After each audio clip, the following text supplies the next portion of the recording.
Sorry. What God cannot do, my brothers and sisters. My name is Nse. I flew in from London. Thank you. My testimony started from November 2023. I have a senior brother who is like the dad of the family. So he's been very good, very, very good. So when he came to, of him turning 90 years old, we all planned to surprise him.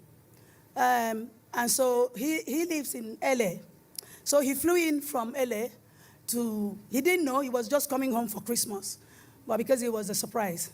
So we, on his way coming, devil struck. My brother went to ease himself, came back, and slumped. And they called for medical people inside the plane 5 hours before touching down. They worked on him. They couldn't work on him again. 5 doctors, four Americans, and 1 Nigerian doctor. All of them pronounced my brother dead. And so, but God stepped in. The God that we call upon before something happens. My brother was revived back 1 hour after pronouncing death. And so the 1-week celebration went in style. Glory be to God. My second testimony was in July 2024. I thought devil has finished its ugly head. My daughter had a beautiful pregnancy journey. On the day of the delivery, she delivered beautifully, like the Hebrew women. And we were all jubilating. Not quite 10 minutes after that, my daughter slumped. Before you know it, she went into coma twice.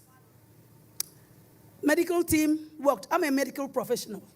They worked on her, but God showed up. On that day, while the labor was going on in one room, NSPPD was blasting in another room. Then the whole Jehovah Father came through. My daughter came back to life. Nothing missing, nothing broken. Because I said to God, I am a glam mother. I'm not going to take the duties of a mother. I can only do glamour duties.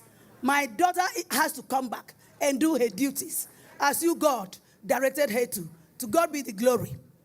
Weeks after all this had happened, I said, let me go back and play the NSPPD because we didn't listen to it because of what happened. When I went back, my prophet was playing, praying, oh, earth. And I said, Jehovah, thank you. Word had already gone ahead before the devil showed up its ugly face. To God be the glory. Mother and son are doing beautifully well. Devil has been trying. Devil thought, okay, I've tried this, I've tried that, I'm coming again. This time, 8th of September last year, I'm sitting down watching church online. Second service, there was a woman that came to give a testimony about her 9-year-old daughter she took for normal medical checkup. And while carrying out dental checkup, it was found out that something was not right. Just from that diagnosis to a child being in coma. And then when they finished that prayers, the testimony, she requested for man of God to pray for them.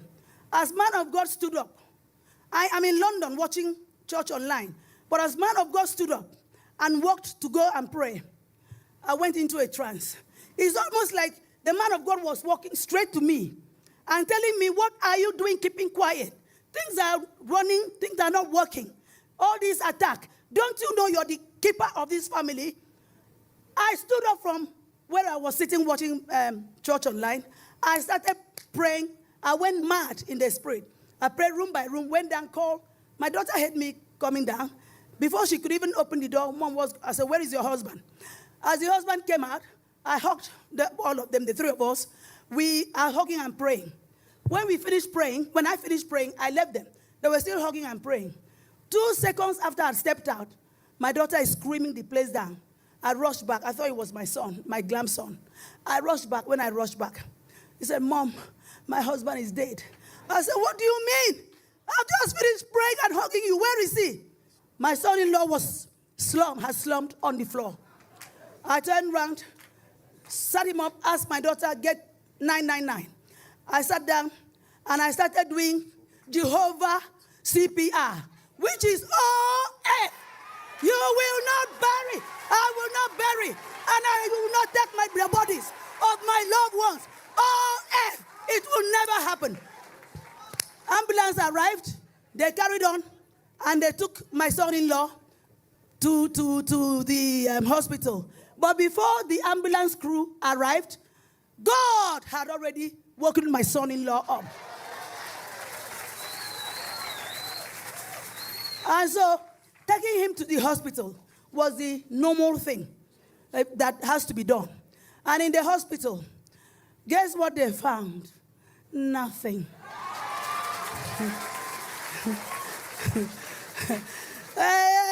Devil is a bastard. You thought that would have been the end. No.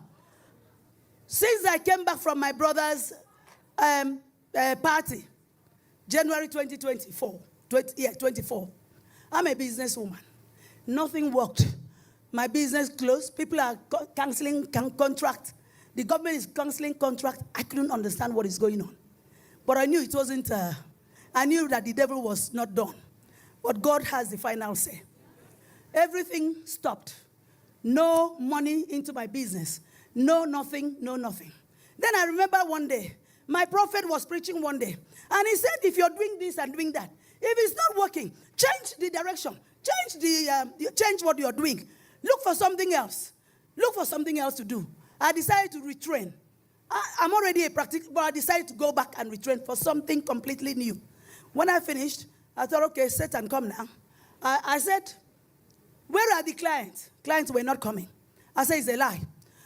Anyway, I called a Roy. Pastor said, when the storm comes, don't shake. I did not shake. I called on a Roy. I stay on the altar. The word is coming. I am receiving it. Then, when we finished from that NSPPD, that morning, I went to one of my clients that I used to do business for some years back. And they were happy to see me. Oh, we haven't seen you. What are you doing now? I brought out my business card and gave to them. And they said, oh, we've been looking for you. Whoever we have is not good. We're getting rid of him. It's you we want. And then you don't have no patient. You don't have no clients. Then you move from no clients, 0 clients, to 77 clients. Oh. In one day, in one day, in one day, in one day. What God cannot do. I come to say, Papa, oh.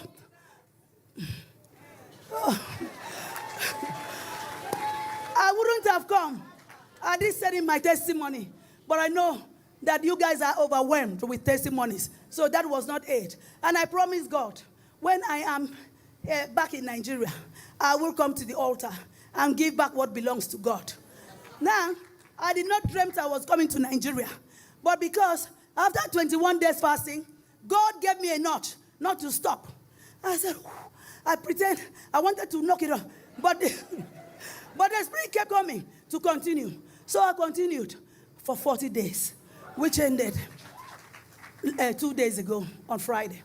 And then I didn't want to come because I said it's ending on Friday. I'll break it in London. But then as I was watching Pastor last Sunday, he said singles meeting at 5 p.m. I know I'm single. I said, okay.